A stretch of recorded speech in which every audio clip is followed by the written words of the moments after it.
Welcome to the ArmaniTalks YouTube channel, the #1 YouTube channel for you to level up your communication skills, learn the art of public speaking, social skills, and personal branding to take your message to the world.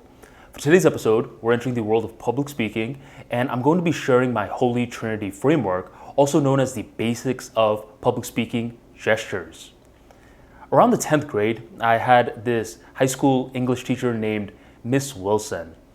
And Miss Wilson was in the latter portion of her career. She was in her early 80s, and a lot of the times, the rest of the students, we would wonder, Miss Wilson, why haven't you still retired yet? And Miss Wilson would typically respond with, kids, I love teaching, and I love the subject of English. But you know what she didn't love? She didn't love pulling me to the side after each class and telling me that I needed to improve my English. I needed to improve my writing. You see, I was very bad at grammar, I wasn't the best speller, and my ideas, they were all over the place. And she kept telling me time and time again that I needed to improve. But deep inside, I knew Miss Wilson never had the heart to fail me, so she would always give me C's and B's in her class. Well, last year was my high school reunion, and a lot of the former kids from my class, they saw Miss Wilson and they said, hey, Miss Wilson, do you know that Armani wrote a book recently? And her mind was blown. She couldn't believe it. How is it that one of her worst students in her class even had the patience to write a book that's been sold in many countries worldwide?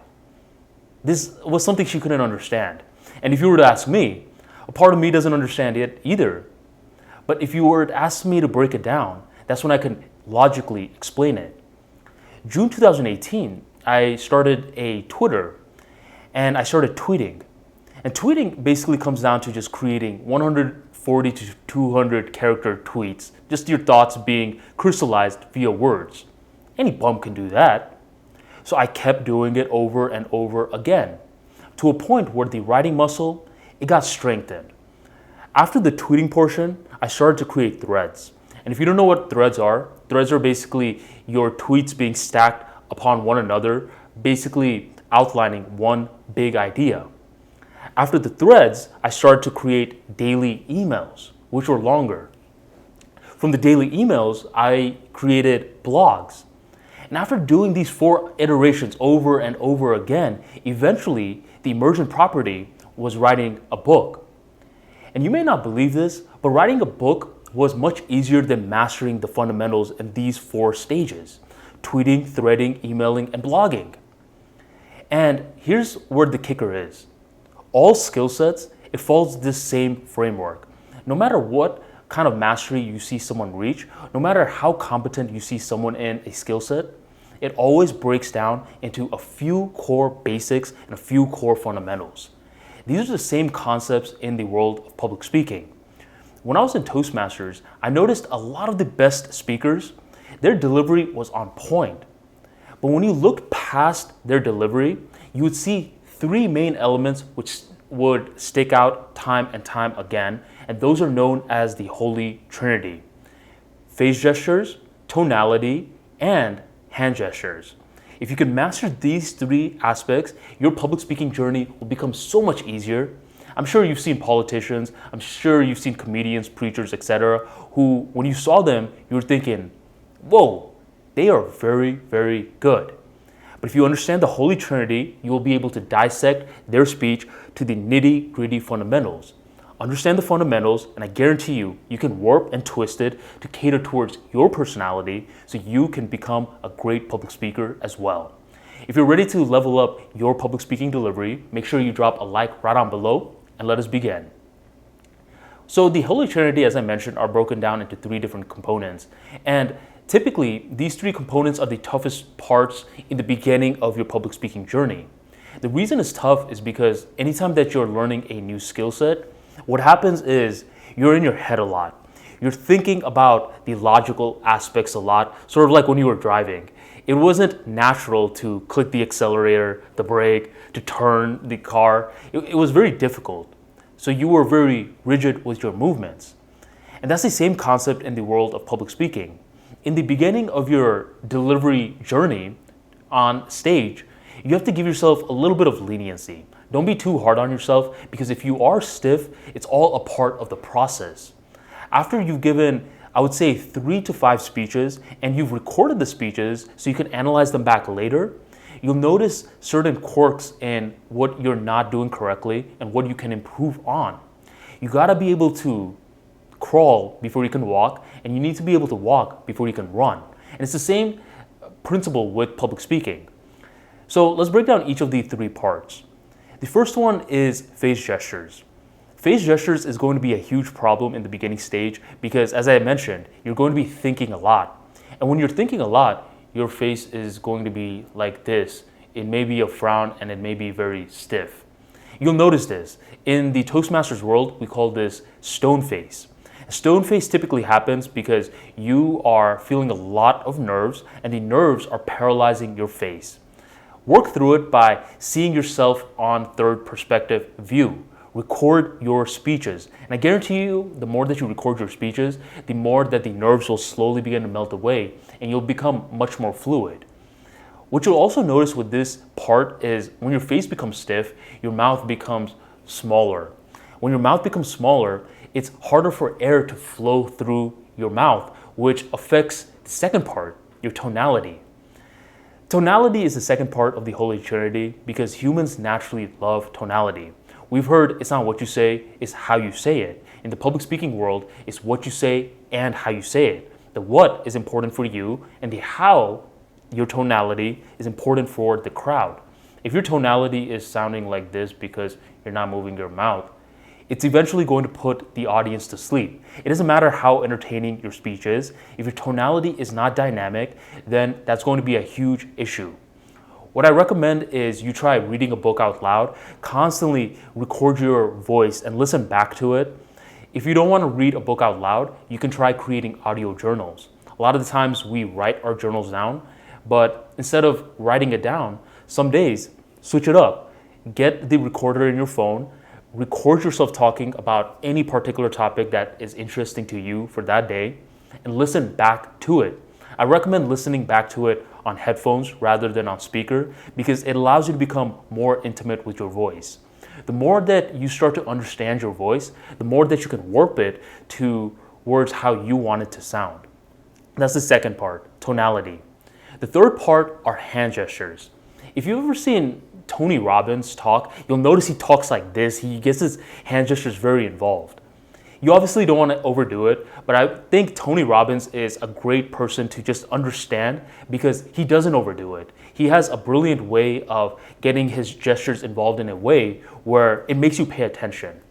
The hands are huge because the palms communicate. The palms are the primal language. It's a lot about body language because our ancestors, they didn't have words. Words, from the grand scheme of history, are something rather new. The palms, the tonality, the face gestures, those were what communicated. My main tip in terms of public speaking, especially with hand gestures, are to keep them open. The more open that they are, the more it showcases confidence. In the beginning stages, you may want to do this a lot, which I don't recommend. You typically have this phenomena, also known as the cobweb fingers, mainly because you're trying to protect your torso. Instead of doing that, just keep your hands to your side. I also have a video called Public Speaking Hand Gestures, which I'll link in the description box right on below. But basically the summary of the Public Speaking Hand Gestures video talks about the torso box. The torso box is an imaginary line in front of your torso that you typically operate from. And when you want to break out, that's when you're only breaking out for major points. I discuss it more in the video.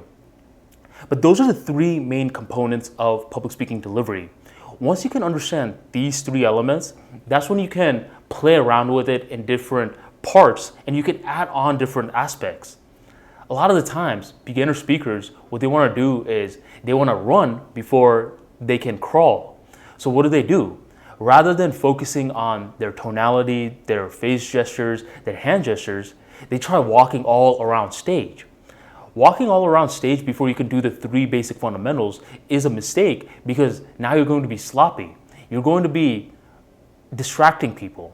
Have you ever seen that one time when the public speaker is walking all over left and right, and they have a lot of these excessive movements? It's annoying. And it's annoying because it's taking away from your message. The main thing that I want you to get out of this video is that the fundamentals are what's eventually going to allow you to build on. You're building the foundations. That's it for the time being.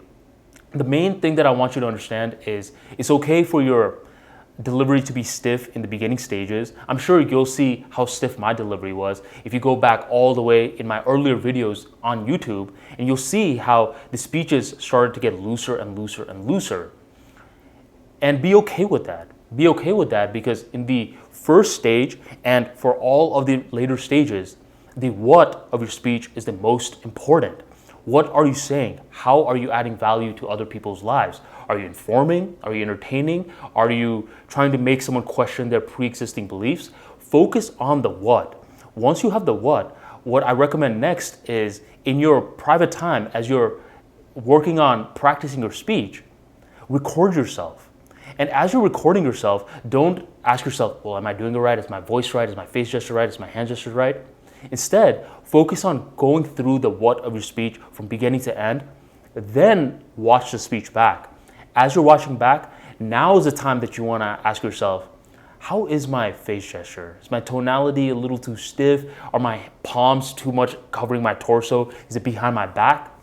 You want to analyze your delivery as you're watching your tape back. You don't want to do it as you're giving the speech, because it's going to make you more distracted. This is a major key as you're watching tape.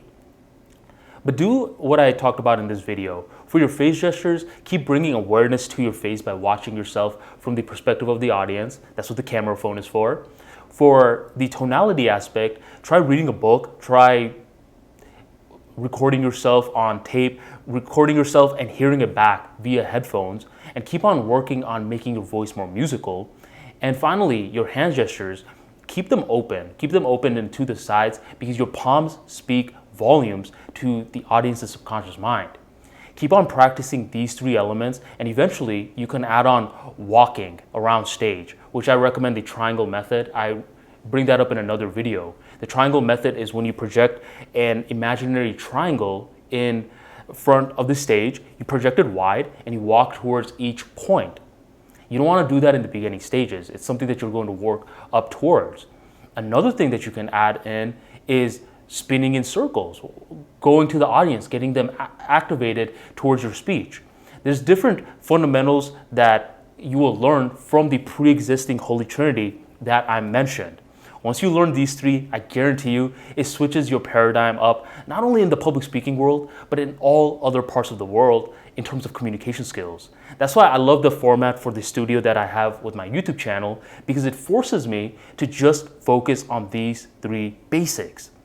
I recommend starting a YouTube channel if you have no audience to practice in front of, but keep on working at it. It's something that I guarantee you the nerves will melt away, your what will enhance, and as the what enhances, the how will be a derivative, as long as you followed the steps in this video. Keep on leveling up your public speaking skills, because back in the days, it was seen as an art. Nowadays, it's the #1 fear on the planet. Fix that by practicing and remaining consistent.